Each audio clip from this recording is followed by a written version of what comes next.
Hi class, in this video I'm going to be talking about the number of terms in a polynomial. So a term is defined as an entity that consists of either a variable multiplied by a coefficient, or a constant. And terms make up expressions. So an expression could have one term, two terms, three terms, four terms, five terms, etc. It could have many different terms. And we have names for expressions that have a specific number of terms. So for example, a monomial only has one term. That is the name for that expression. So any expression that has one term, we call a monomial. Any expression that has two terms, we call it a binomial. Any expression that has three terms, we call it a trinomial. And any expression that has four or more terms, we call it a polynomial.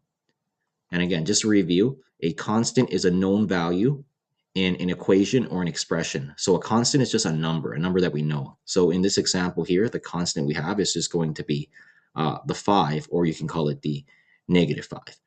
Now, the coefficient is a value that we know that is multiplying by a variable. So in this case, the coefficient here would be 3. And a variable is just an unknown value that we use a letter to represent. And in this case, x is the letter that we use to represent our variable. But a variable could be represented with x, y, z, a, b, c, d, e, f, g, etc. Any of those letters. So let's go over our first example. In this example, we're given expressions. The first two rows are filled out for us. We're going to fill in the final two rows. But first, let's go over the first row. Here, my expression is 9x squared.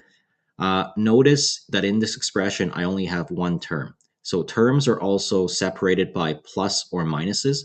Since there are no plus or minus signs to the left or right of this term or expression, I'm just going to say there's only one term. Hence, we call it a monomial.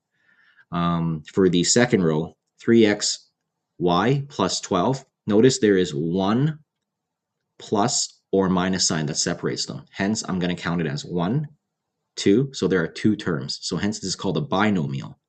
Now, for our third row, notice I have one minus sign here and one plus sign here. So I have two plus or minus signs that separate these terms. So hence, I'm going to have 1, 2, 3 terms.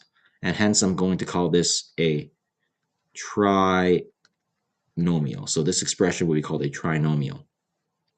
Now, for our last expression, let's count the number of plus or minus signs. So I got 1, 2, and 3. 3 plus or minus signs that separates these terms. Hence, I'm going to have 1, 2, 3, 4.